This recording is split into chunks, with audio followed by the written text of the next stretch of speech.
Siapa sangka, kuli miskin yang nekat melamar gadis kaya, dihina habis-habisan di depan banyak orang. Tapi siapa sangka, di balik debu dan baju lusuhnya, tersembunyi rahasia besar yang buat semua terkejut. Sebelum kita lanjut ke ceritanya, jangan lupa dukung channel ini dengan cara klik like, subscribe, dan share. Dukungan kecil dari kalian sangat berarti bagi kami, agar kami bisa terus semangat menghadirkan kisah-kisah menarik setiap harinya. Terik matahari siang itu begitu menyengat, membuat kulit siapapun terasa terbakar. Namun Rian tetap bekerja dengan tenang, memanggul semen seolah tubuhnya telah terbiasa dengan beban dan panas. Bajunya lusuh, tangannya bercampur debu dan sisa semen yang mengering, dan rambutnya basah oleh keringat. Para kuli lain menganggapnya sama seperti mereka, lelaki pekerja keras yang mengadu nasib di proyek desa kecil itu. Tak satu pun dari mereka tahu bahwa pria berpenampilan sederhana itu sebenarnya bisa saja duduk nyaman di ruang kantor ber-AC, atau memeriksa laporan keuangan dari balik meja direktur.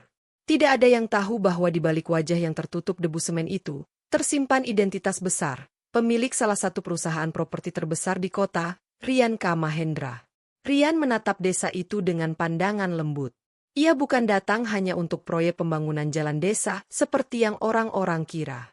Ia punya alasan pribadi, alasan yang membuatnya nekat turun langsung bekerja sebagai kuli bangunan. Alasan itu bernama Dinda.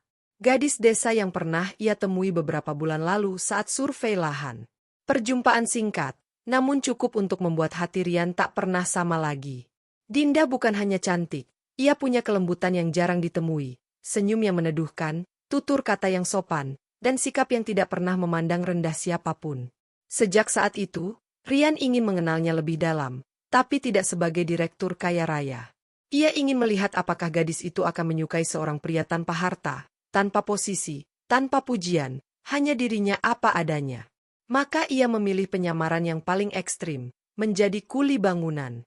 Saat jeda istirahat, Rian duduk di bawah pohon jambu, membuka bekal sederhana yang ia beli di warung. Teman-teman sesama kuli mulai mengobrol. "Yan, kamu tuh rajin banget. Kalau semua kuli sepertimu, proyek cepat kelar," kata salah satu dari mereka sambil tertawa. Rian hanya tersenyum. "Kerja yang halal harus sungguh-sungguh, Bang." Ucapan itu membuat mereka semakin suka padanya. Tidak ada yang merasa bahwa pria di sebelah mereka adalah bos besar yang bisa mengubah hidup mereka kapanpun ia mau. Di kejauhan, Rian melihat sosok yang membuat dadanya bergetar. Dinda berjalan membawa kendi air. Dres bunga-bunga yang ia kenakan bergerak pelan tertiup angin. Setiap langkahnya tampak begitu ringan, membuat debu di sekeliling desa seperti enggan menyentuhnya. "Mas, ini airnya. Biar para pekerja nggak kehausan," katanya ramah. Para kuli berebut mengambil air, namun Dinda justru menatap Rian dan tersenyum lebih lama. Mungkin karena ia melihat Rian paling sopan, atau karena ada sesuatu yang membuatnya merasa nyaman ketika menatapnya. "Terima kasih, Mbak," ucap Rian dengan kepala menunduk. Namun Dinda memperhatikan hal kecil yang orang lain tidak lihat. Rian selalu mengucap terima kasih dengan tulus, selalu membagi makanannya dengan kuli lain, dan tidak pernah meninggikan suara. Rian meneguk air itu perlahan. Dalam hatinya, ia berkata, "Andai kamu tahu siapa aku sebenarnya, apakah senyummu akan tetap seperti ini?" Ia tidak tahu bahwa jawabannya akan menjadi awal dari perjalanan panjang yang penuh luka, penghinaan, dan kebahagiaan yang tak pernah ia duga. Hari-hari berlalu, dan Rian semakin menyatu dengan kehidupan para kuli. Setiap pagi ia bangun dari bedeng kecil yang terbuat dari triplek tipis. Angin malam sering masuk dari celah, membuat tubuhnya menggigil. Namun ia tidak pernah mengeluh. Ia menjalani semuanya dengan ikhlas, seolah ia memang dilahirkan untuk hidup sederhana. Di warung pinggir jalan, ia makan nasi pecel atau tempe goreng. Bukan karena ia tidak mampu membeli makanan mahal, tetapi karena ia ingin merasakan kehidupan orang-orang kecil yang sering ia bantu lewat perusahaannya. Ia ingin tahu bagaimana rasanya hidup tanpa kemewahan. Para kuli sering bertanya, "Yan, kamu lulusan apa sih? Kerja rapi banget, kayak bukan kuli asli." Rian selalu tertawa kecil. "Lulusan hidup, Bang. Sama kayak kalian." Dan semua orang menyukainya. Setiap siang, muncul sosok yang selalu membuat jantung Rian berdegup, Dinda. Dengan selendang menutupi kepalanya, ia membawa kendi atau jerigen berisi air untuk para pekerja. Senyumnya selalu mengembang, Matanya ramah. Ia tidak takut mendekati tumpukan material atau berjalan di atas tanah yang becek. Bahkan ketika percikan semen menodai bajunya, ia tidak mengeluh. Tidak apa-apa, Mas. Nanti tinggal dicuci, katanya sambil tersenyum. Suatu hari, ketika Rian sedang memotong besi, Dinda mendekat dan melihat tangannya yang lecet karena bekerja. Mas Rian gak apa-apa? Kok tangannya sampai merah begitu? Rian kaget. Loh, kok tahu nama saya? Dinda tersenyum malu. Saya dengar dari teman-teman Mas. Mereka bilang Mas Rian itu paling rajin. Rian terdiam sesaat. Ada kehangatan yang tidak bisa ia jelaskan. Jadi dia memperhatikan. Ia kembali bekerja sambil menahan rasa bahagia. Dari kejauhan, kuli lain menggoda. Yan, kamu tuh digemari gadis kampung. Jangan jual mahal. Rian hanya mengusap tengkuknya yang tiba-tiba terasa panas. Namun, di balik senyum lembut Dinda, ada bayang-bayang tegas bernama Pak Haji Mahmud, ayahnya. Pak Haji dikenal dermawan, tetapi juga sangat keras dalam urusan martabat keluarga. Rumahnya paling besar di desa, mobilnya paling bagus, dan bisnisnya di mana-mana. Satu hal yang paling sering ia ucapkan kepada warga. Anak saya bukan untuk lelaki miskin. Menantu saya harus terhormat, punya masa depan jelas. Kata-kata itu terdengar di mana-mana, bahkan sampai ke telinga para kuli. Suatu sore, Dinda datang membawa bakul berisi pisang goreng untuk para pekerja. Namun sebelum ia sempat membagikannya, suara berat terdengar dari kejauhan. Dinda! Semua pekerja menoleh. Pak Haji Mahmud berjalan menghampiri dengan langkah cepat, wajahnya tegang. Apa yang kamu lakukan di sini? Ini tempat pekerja. Tidak pantas perempuan berkeliaran di sini. Dinda menunduk. Maaf, Ayah. Dinda cuma mau bantu. Sudah, pulang. Pak Haji membentak. Dan kamu, ia menatap Rian dengan mata dingin. Jangan terlalu dekat dengan anak saya. Rian hanya menunduk hormat, meski hatinya terasa seperti ditusuk. Begitu Dinda dibawa pergi, para kuli terdiam. Salah satu dari mereka berbisik. Pak Haji itu paling anti sama orang miskin. Apalagi kalau dekat sama anaknya. Rian menatap tanah sambil menggenggam besi di tangannya. Dalam hati ia berkata, kalau cintaku diuji dengan penghinaan, aku akan tetap sabar. Tulus tak butuh harta. Tapi suatu hari, kebenaran akan berbicara. Ia tidak tahu, badai besar sebentar lagi akan menghantam hidupnya. Sore itu, langit desa tampak teduh, seolah alam tahu bahwa sebuah peristiwa besar akan terjadi. Rian berdiri di depan rumah megah milik Pak Haji Mahmud. Meski rumah itu tampak megah dengan pilar-pilar tinggi dan pagar besi berkilau, Rian tidak merasa gentar. Ia mengenakan kemeja putih sederhana yang disetrika sendiri, celana hitam rapi, dan sandal kulit, tak mewah, tapi penuh niat baik. Di sampingnya berdiri dua orang kuli senior yang menjadi saksinya. Mereka tersenyum canggung, tak biasa memasuki rumah orang kaya. Yan, bener kamu mau masuk, bisik salah satu dari mereka. Rian mengangguk pelan. Bismillah. Lamaran itu niat baik, Bang. Hasilnya biar Allah yang atur. Ketukan pintu akhirnya membuka segalanya. Pintu besar itu terbuka, dan muncullah sosok Pak Haji Mahmud dengan sorban putih dan baju koko mahal. Namun wajahnya langsung berubah masam saat melihat siapa tamunya. Assalamualaikum, Pak Haji, ucap Rian sopan sambil menunduk. Pak Haji mengangkat alis, matanya menyipit seperti menilai barang murah. Kamu ini siapa? Suaranya keras. Saya Rian, Pak.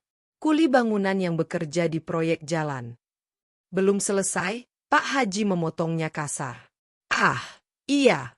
Aku kenal kamu. Kuli bangunan yang tiap hari bau semen itu, kan?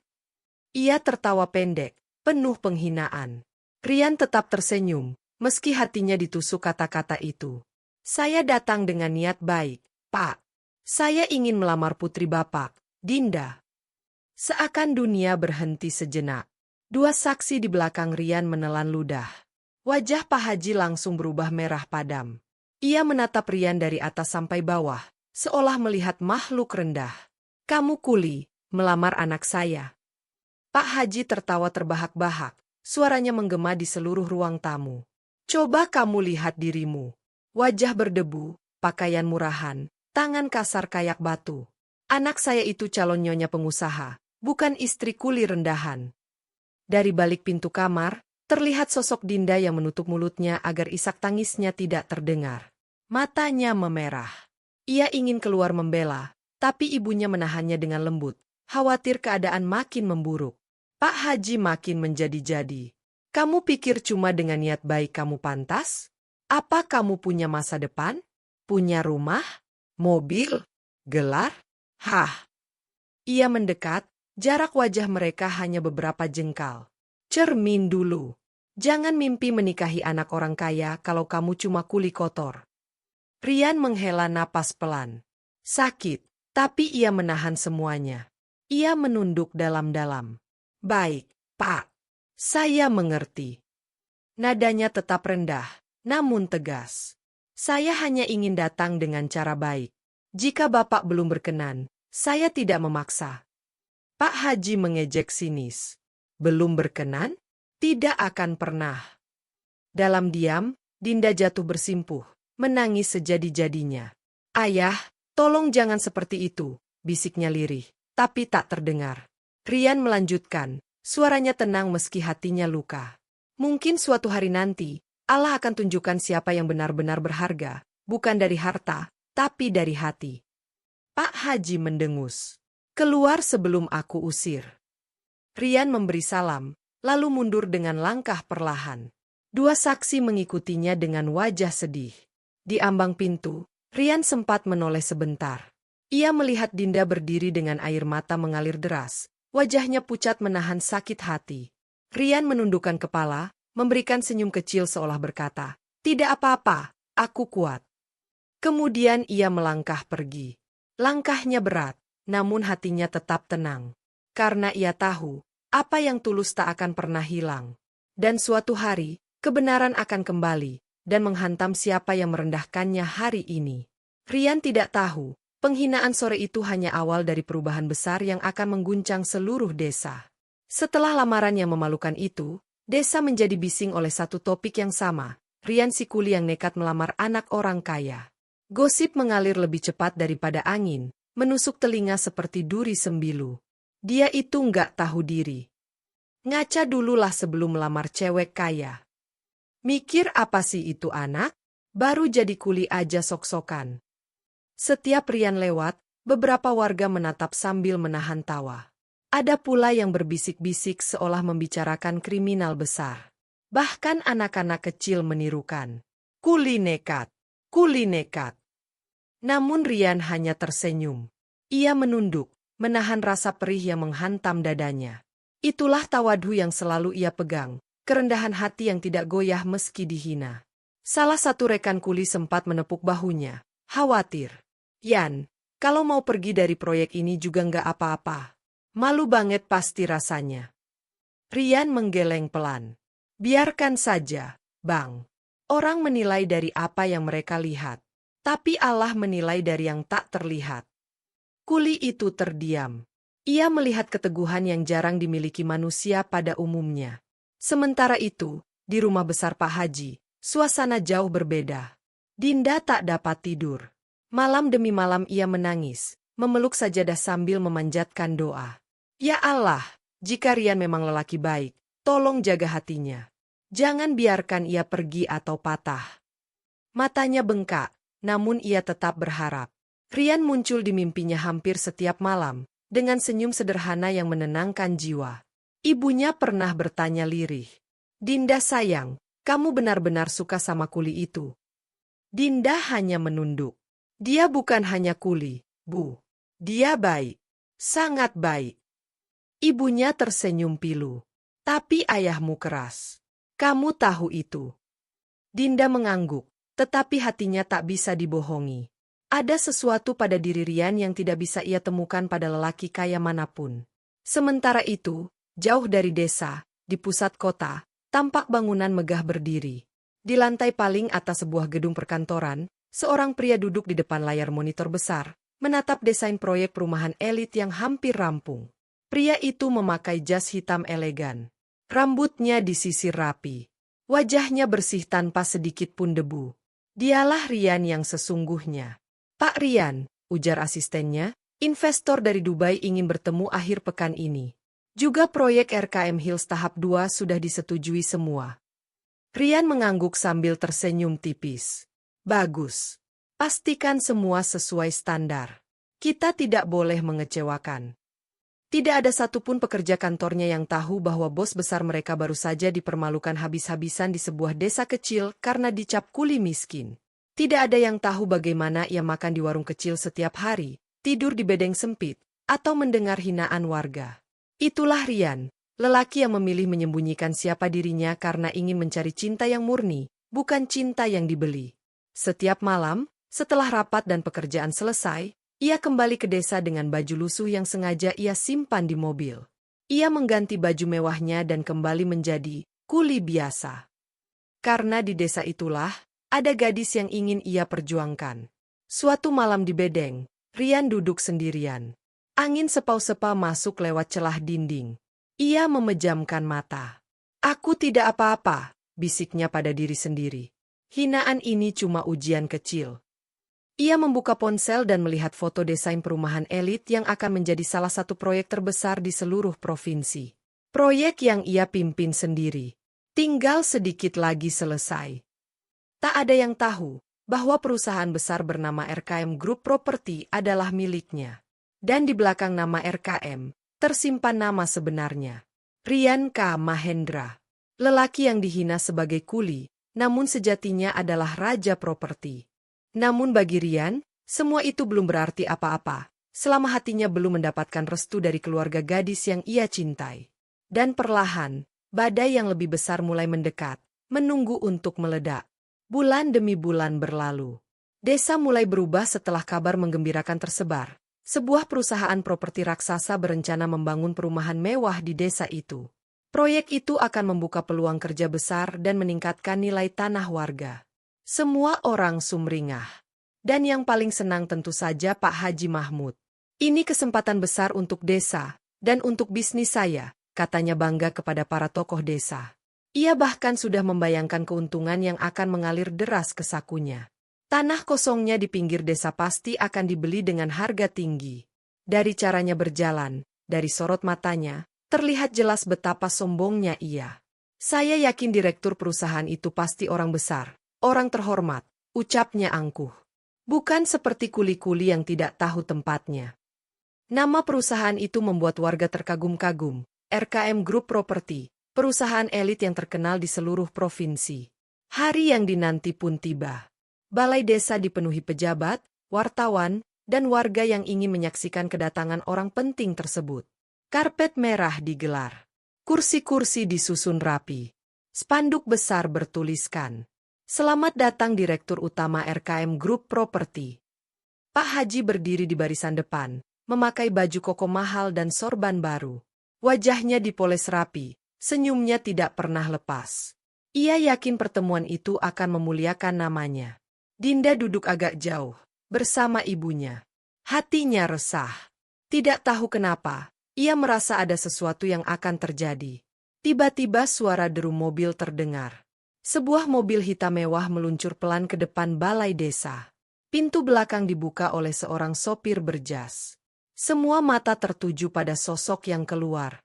Seorang pria bertubuh tegap, rapi dalam setelan jas hitam elegan, sepatu mengkilap, dan aura wibawa yang membuat semua orang terpaku. Pak Haji langsung maju, berniat menyalami pria itu dengan penuh hormat. Namun langkahnya terhenti. Wajahnya mendadak pucat. Dinda membekap mulutnya dengan tangan. Seluruh balai desa terdiam seperti disihir. Pria itu adalah Rian. Rian yang dulu datang ke rumah Pak Haji dengan pakaian sederhana. Rian yang dihina habis-habisan sebagai kuli bau semen. Rian yang diusir seperti pengemis. Kini berdiri di hadapan mereka sebagai Direktur Utama RKM Group Property. Wartawan heboh. Flash kamera menyala bertubi-tubi. "Pak Rian, lihat ke sini." "Pak Rian, benarkah proyek ini investasi pribadi Anda?" Nama Pak Rian bergema di seluruh ruangan, membuat warga yang dulu menertawakannya kini menelan ludah. Pak Haji terpaku, tubuhnya gemetar. Ia mencoba tersenyum kaku. Rian, kamu, ini semua. Rian menatap Pak Haji dengan senyum tipis, tapi matanya dingin seperti embun pagi yang menusuk tulang. Assalamualaikum, Pak Haji, ucap Rian dengan suara tenang yang sangat berbeda dari dirinya saat menjadi kuli. Maaf, tadi Bapak bilang apa? Saya hanya seorang kuli. Desa menjadi hening. Tidak ada yang berani bernafas keras. Pak Haji mencoba bicara, namun suaranya bergetar. Saya tidak tahu kalau kamu. Rian memotong dengan lembut namun tegas. Menjadi kaya atau miskin bukan urusan manusia, Pak. Yang jadi masalah adalah bagaimana kita memperlakukan orang lain. Dinda tidak tahan lagi. Air matanya jatuh tanpa bisa ditahan. Ibunya memeluk bahunya, berbisik. Sabar, Nak. Allah sedang menunjukkan kebenaran. Warga yang dulu menertawakan Rian kini menunduk malu. Bahkan para kuli yang bekerja bersamanya dulu terlihat bangga. Mereka tidak pernah menyangka kawan mereka adalah bos besar. Rian melangkah maju, memberikan salam ke para pejabat, lalu berkata dalam mikrofon. Hari ini, saya datang bukan hanya sebagai direktur, tapi sebagai seseorang yang ingin membangun kebaikan di desa ini. Tepuk tangan bergemuruh. Namun di sudut panggung, Pak Haji hanya bisa menatapnya dengan wajah hancur. Semua kesombongannya luluh seketika. Ia tidak tahu bahwa balasan dari langit bisa datang dengan cara yang paling tak ia duga. Dan ini baru awal. Rian turun dari panggung dengan sikap yang sama seperti saat ia masih menjadi kuli. Tenang, rendah hati, dan tidak pernah meninggikan diri. Para wartawan berebut mengambil fotonya, pejabat-pejabat menyalami tangannya, dan warga desa berdesakan ingin melihat lebih dekat sosok yang dulu mereka remehkan. Namun di antara kerumunan itu, hanya satu wajah yang Rian cari. Dinda. Ia berdiri di deretan belakang, menunduk sambil menahan air mata yang terus mengalir. Rian melihatnya, dan untuk sesaat dunia seolah berhenti berputar. Sebelum ia sempat melangkah mendekat, Pak Haji Mahmud tiba-tiba berlari dan langsung bersujud di hadapannya. Gerakan itu membuat semua orang terdiam. Bahkan suara kamera pun berhenti. Maafkan saya, Nak, suara Pak Haji bergetar, penuh sesal. Saya telah menilai manusia dari bajunya, bukan dari akhlaknya. Saya menghina orang yang jauh lebih mulia daripada saya. Saya benar-benar malu pada diri sendiri. Rian cepat-cepat menunduk, menggenggam kedua tangan Pak Haji, mengangkatnya agar tidak bersujud di depannya terlalu lama. Pak, jangan seperti itu. Saya tidak pantas disujudkan. Semua manusia sama di hadapan Allah. Rian berkata lembut, menenangkan. Namun Pak Haji tetap menangis, bahunya bergetar. Anda tetap datang ke desa kami dengan niat baik setelah saya memperlakukan Anda begitu buruk. Hanya orang berhati besar yang mampu melakukan itu. Rian mengusap air mata lelaki tua itu dengan hormat. Saya ini cuma manusia biasa, Pak. Kesombongan hanya akan merugikan diri sendiri. Dan, saya sudah memaafkan Bapak sejak hari pertama. Hinaan tidak membuat saya jatuh, justru menjadi doa agar saya lebih kuat. Orang-orang yang dulu menertawakan Rian kini menatapnya dengan kagum. Beberapa bahkan ikut menangis. Dari kejauhan, Rian melihat Dinda mendekat pelan-pelan. Seolah takut langkahnya akan merusak momen penting itu. Tangannya gemetar, wajahnya memerah, namun matanya berbinar, campuran antara bahagia dan tak percaya. Rian tersenyum kepadanya, senyum yang membuat seluruh beban di hati Dinda runtuh seketika. Pak Haji mengusap wajahnya, lalu menoleh pada putrinya. Dinda, Nak, suaranya parau. Bapak telah menghalangimu dari lelaki yang jauh lebih baik daripada pilihan manapun yang ada. Dinda menahan tangis, bibirnya bergetar. Bapak, jangan bicara begitu. Tidak ada yang tahu masa depan kecuali Allah. Pak Haji mengangguk, kemudian berkata, kalian bicara dulu. Bapak harus belajar banyak malam ini. Ia mundur beberapa langkah, memberi ruang. Rian melangkah mendekat, dan untuk pertama kalinya mereka berdiri hanya sejengkal. Dinda. Iya. Mas, suaranya lirih. Hampir berbisik. Terima kasih karena tetap percaya pada saya, bahkan saat saya tidak punya apa-apa. Dinda tersenyum dengan mata berkaca. Saya tidak pernah melihat Mas Rian sebagai orang miskin. Saya cuma melihat lelaki yang hatinya baik. Rian mengangguk perlahan, hatinya terasa penuh. Dan itu lebih berharga dari semua yang saya miliki. Untuk pertama kalinya sejak kisah ini dimulai, Rian merasakan kedamaian yang tidak ia temukan bahkan di puncak kesuksesannya. Hari itu, di balai desa sederhana, cinta yang dulu dihina akhirnya berdiri dengan kehormatannya sendiri, tanpa perlu balas dendam, tanpa perlu pembuktian berlebihan.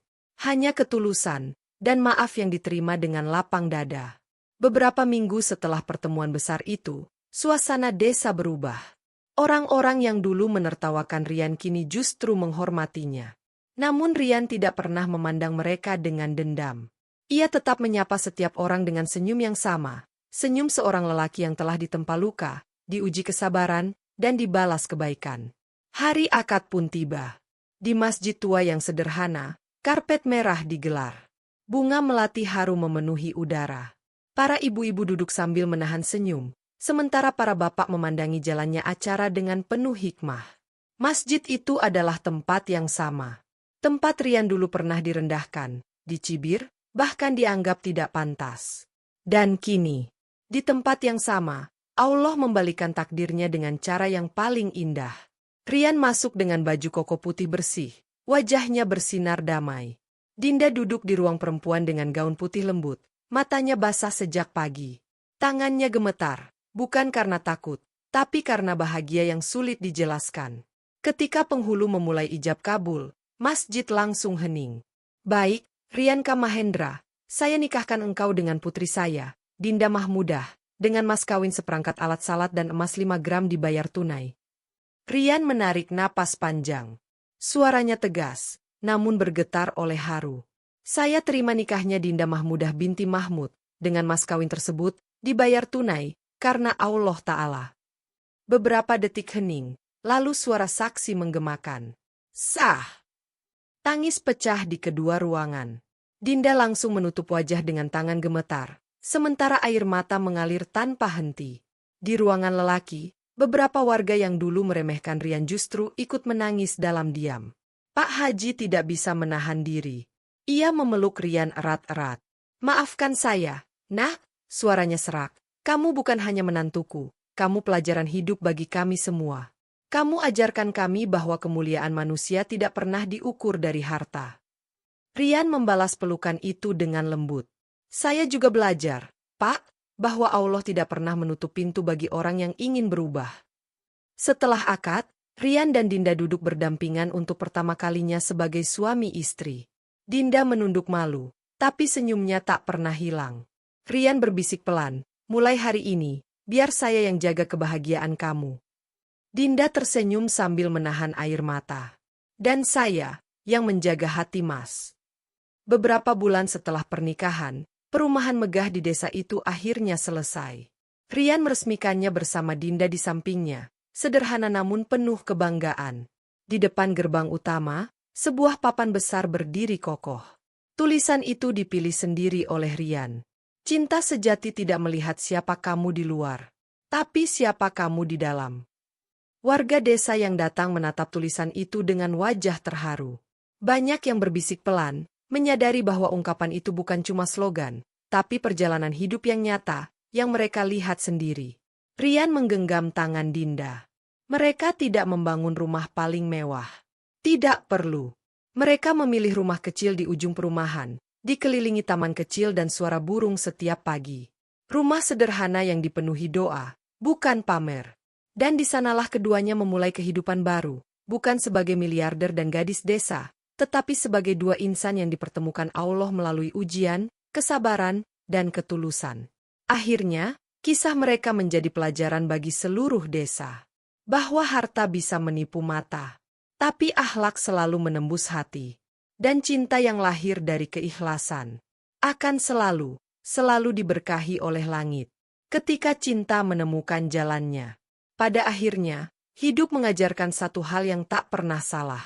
Bahwa manusia boleh merendahkan, menuduh, bahkan menghina. Tapi Allah tidak pernah menilai seperti itu. Rian datang ke desa itu dengan wajah berdebu, tapi hatinya bersih. Ia datang sebagai kuli, tapi akhlaknya lebih tinggi dari siapapun yang meremehkannya. Dan Dinda mencintainya bukan karena apa yang terlihat, tapi karena apa yang ia rasakan di dalam hatinya. Ketika dua hati yang tulus bertemu, mereka tidak membutuhkan kemewahan untuk bahagia. Yang mereka butuhkan hanyalah keberkahan dari langit. Dan hati yang terus memilih satu sama lain setiap hari. Pak Haji pun akhirnya belajar bahwa kadang Allah membungkus hadiah besar dalam penampilan yang sederhana. Dan orang yang tampak kecil hari ini bisa jadi adalah orang yang paling besar esok hari. Kini, Rian dan Dinda berjalan berdampingan. Bukan sebagai bos dan gadis desa. Bukan sebagai orang kaya dan orang sederhana. Tapi sebagai dua insan yang telah melewati penghinaan, ujian, dan air mata. Hingga akhirnya menemukan senyum yang tidak lagi pernah hilang. Seperti papan besar di depan perumahan yang mereka bangun bersama. Cinta sejati tidak melihat siapa kamu di luar, tapi siapa kamu di dalam. Dan begitulah, kisah ini ditutup bukan dengan harta, bukan dengan kemewahan, tapi dengan hati yang saling memuliakan.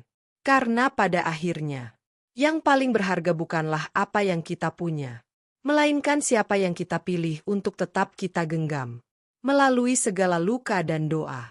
Terima kasih sudah menonton video ini sampai akhir. Jangan lupa dukung channel ini dengan cara klik like, subscribe, dan share. Dukungan kecil dari kalian sangat berarti bagi kami, agar kami bisa terus semangat menghadirkan kisah-kisah menarik setiap harinya.